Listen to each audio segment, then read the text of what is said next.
پارہ و اذا سمعوا، یہ پارہ جس آیات سے شروع ہوتا ہے اس کا ایک خاص شان نزول ہے، پس منظر ہے، اور وہ یہ ہے کہ سرکار دو عالم صلی اللہ علیہ وسلم نے حضرت عامر ابن امیہ زمری کو اپنا ایک خط مکتوبی گرامی کے ساتھ شاہ حبشہ نجاشی کے پاس بھیجا۔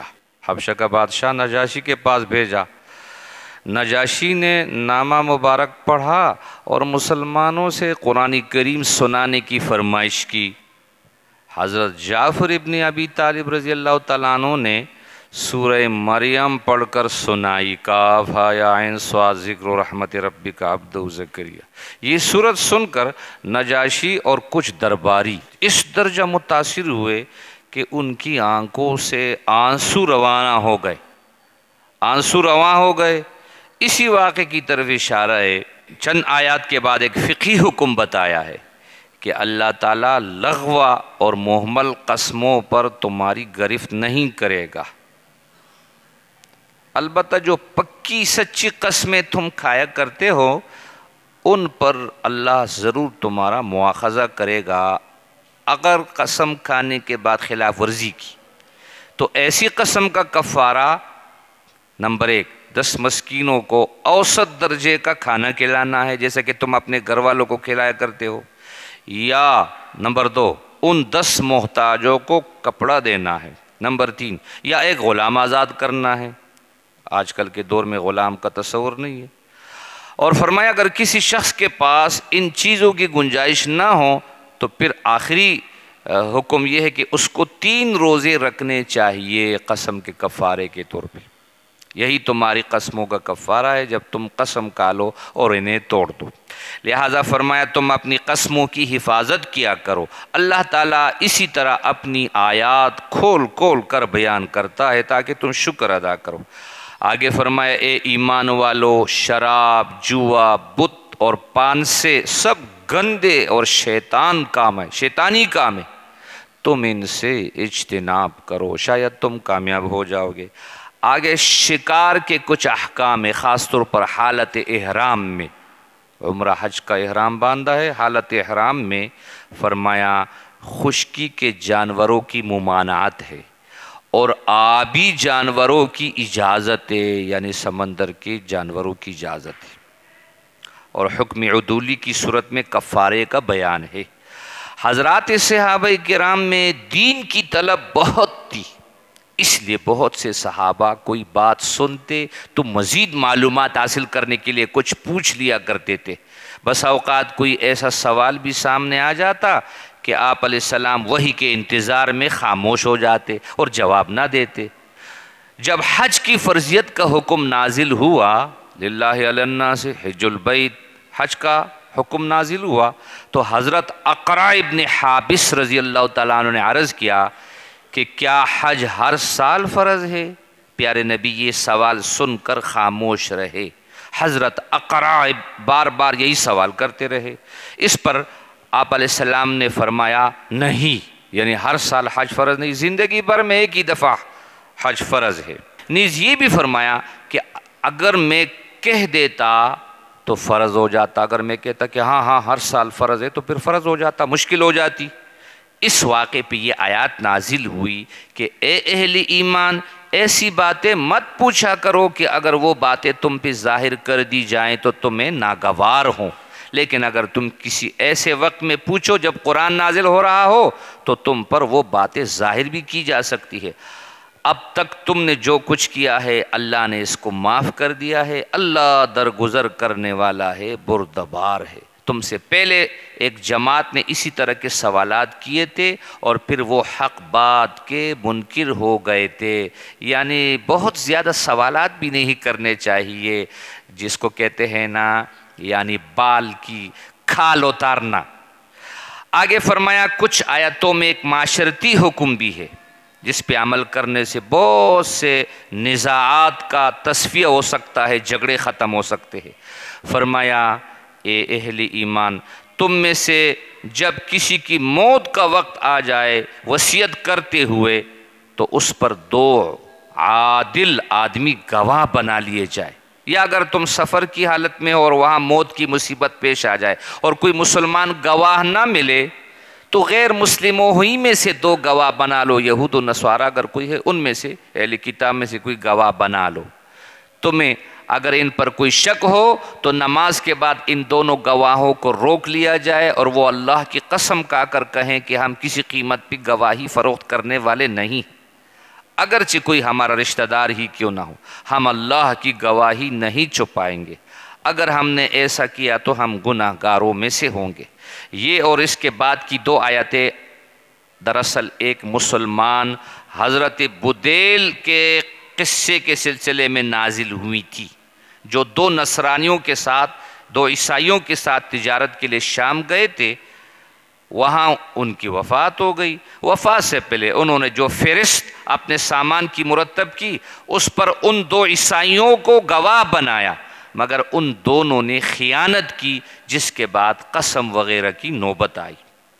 اس کے بعد اس دن کا ذکر ہے جس دن انبیاء اور رسول علیہ السلام کو جمع کر کے پوچھا جائے گا کہ تمہیں کیا جواب دیا گیا تھا، وہ کہیں گے لا علم لنا، ہمیں تو معلوم نہیں، یا اللہ آپ غیب کی باتوں کو زیادہ جاننے والے ہیں، غیب کا علم صرف اللہ کے پاس ہے۔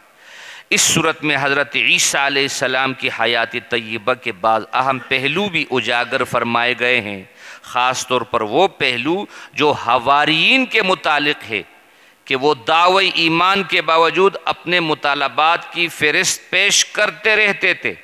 قرآن کریم میں ان کے اس مطالبے کا خاص طور پہ ذکر ہے کہ آسمان سے ہمارے لیے دسترخوان نازل کیا جائے، مائدہ نازل کیا جائے۔ ان لوگوں کا بھی ذکر ہے جنہوں نے حضرت عیسیٰ علیہ السلام پر ایمان لانے میں اس حد تک غلو کیا کہ وہ انہیں الوہیت کے درجے تک لے آئے، یعنی خدائی درجے تک لے آئے۔ قیامت کے روز حضرت عیسیٰ علیہ السلام تو یہ کہہ کر بری و ذمہ ہو جائیں گے کہ میں نے تو ان سے یہ نہیں کہا تھا کہ مجھے یا میری والدہ کو اللہ کے علاوہ 2 اور خدا بناؤ، اگر میں کہتا تو یا اللہ آپ اس کو جان لیتے، آپ میرے دل کا حال جانتے ہیں، میں نہیں جانتا۔ یہ انہی لوگوں کا من گھڑت افسانہ ہے۔ یا اللہ اب اگر آپ ان کو عذاب دے تو یہ آپ کے بندے ہیں، اگر معاف کر دے تو آپ زبردست ہیں اور دانا ہیں۔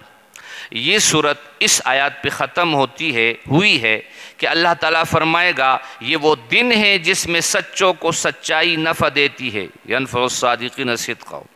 ان کے لیے ایسے باغ ہیں جن کے نیچے نہریں بہہ رہی ہیں، وہ ان میں ہمیشہ رہیں گے، اللہ ان سے راضی ہے، وہ اللہ سے راضی ہے۔ یہی بڑی کامیابی ہے۔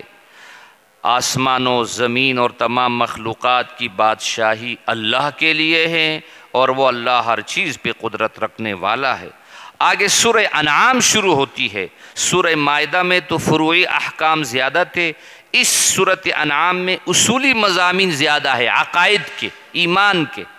اس کا آغاز اللہ تعالیٰ کی حمد و ثنا سے ہے، الحمدللہ۔ اللہ تعالیٰ کی حمد و ثنا اللہ کی بے مثال قدرت کے بیان سے ہوا، ساتھ ہی ان لوگوں کا بھی ذکر کیا گیا جو حق کی نشانیاں تو دیکھتے ہیں لیکن ان سے منہ موڑ لیتے ہیں۔ ان کو آگاہ کیا گیا کہ بہت جلد انہیں پتہ چل جائے گا جس چیز کا وہ مذاق اڑاتے ہیں۔ کیا انہوں نے نہیں دیکھا کہ ان سے پہلے ہم کتنی ایسی قوموں کو ہلاک کر چکے ہیں جن کو ہم نے ملک میں ایسا اقتدار عطا کیا تھا جو تمہیں نہیں دیا گیا۔ چند آیات کے بعد فرمایا کہ ذرا زمین میں چل پھر کر دیکھو کہ جھٹلانے والوں کا کیا انجام ہوا۔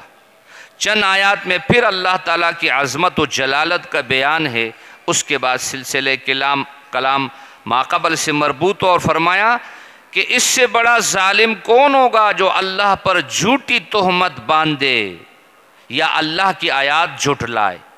فرمایا ظالم کبھی فلاح اور کامیابی نہیں پا سکتے۔ آگے دنیا کی بے سر و سامانی کا تذکرہ ہے اور بتلایا گیا ہے کہ دنیا کی زندگی کھیل تماشا کے علاوہ کچھ نہیں، جبکہ آخرت ہی پرہیزگاروں کے لیے، متقیوں کے لیے بہتر ہے۔ کچھ آگے جل کر فرمایا کہ اللہ فرماتے ہیں کہ ہم نے آپ سے پہلے بہت سی قوموں کے پاس رسول اس لیے بھیجے تھے کہ وہ خوشخبری دینے والے اور ڈرانے والے ہوں۔ فرمایا جو لوگ ایمان لے آئے اور جنہوں نے اچھے اعمال کیے، نہ ان پر کسی قسم کا خوف ہے نہ وہ غمزدہ ہوں گے، اور جن لوگوں نے ہماری آیتوں کو جھٹلایا وہ اپنی نافرمانیوں کے نتیجے میں سزا ضرور بھگتیں گے۔ اس صورت میں حضرت ابراہیم علیہ السلام کا واقعہ بھی ہے کہ ابراہیم علیہ السلام نے اپنے والد آزر سے کہا کہ کیا آپ بتوں کو معبود قرار دیتے ہیں؟ میں تو آپ کو اور آپ کی قوم کو کھلی گمراہی میں دیکھتا ہوں۔ اس طرح فرمایا ہم نے ابراہیم علیہ السلام کو آسمانوں اور زمین کے عجائبات دکھلائے تاکہ وہ کامل یقین کرنے والوں میں سے ہو جائے۔ حضرت ابراہیم علیہ السلام نے رات کی تاریکی میں ستاروں کو دیکھا، چاند کو دیکھا کہ وہ تو صبح ہوتے ہی چھپ جاتے ہیں، سورج کو دیکھا کہ وہ رات ہوتے ہی غروب ہو جاتا ہے۔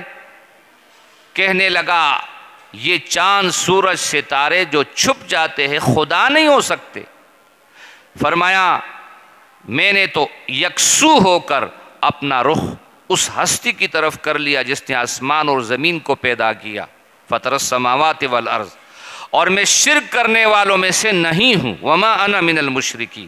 آگے فرمایا وَتِلْكَ حُجَّتُنَا آتَيْنَاهَا ابراہیم، یہ تھی وہ حجت جو ہم نے ابراہیم علیہ السلام کو ان کی قوم پر عطا کی تھی، ہم جسے چاہتے ہیں بلند مرتبہ عطا کر دیتے ہیں۔ اس واقعے کے بعد بہت سے انبیاء علیہ السلام کا تذکرہ ہے اور ان کی ہدایتوں کا بیان ہے۔ آخر میں فرمایا کہ یہ ہے وہ ہدایت، اللہ اپنے بندوں میں سے جس کو چاہتا ہے ہدایت دیتا ہے۔ قرآن کریم کے متعلق ارشاد فرمایا کہ یہ ایک کتاب ہے قرآن جس کو ہم نے اللہ فرماتے ہیں نازل کیا ہے اور بڑی مبارک ہے۔ فرمایا آپ سے پہلی کتابوں کی تصدیق کرنے والی ہے، تورات انجیل کی تصدیق کرنے والی ہے، تاکہ مکہ والوں کو اور اس کے آس پاس ہم لوگ ہیں، مکہ والوں اور اس کے آس پاس کے لوگوں کو آپ علیہ السلام ڈرائیں، اور جو لوگ آخرت کو ماننے والے ہیں وہ اس کتاب پر ایمان لاتے ہیں۔ اس کے بعد پارے کے اختتام پر عجائبات عالم کا بیان ہے جو اللہ تعالیٰ کی قدرت کاملہ کی نتیجے میں ظاہر ہوئے۔ پھر فرمایا کہ اب تمہارے پاس تمہارے رب کی طرف سے نشانیاں آ چکی ہے، جو بصیرت والا ہے سمجھدار ہے وہ اپنا ہی نفع کرے گا، جو اندھا ہے وہ خود نقصان اٹھائے گا۔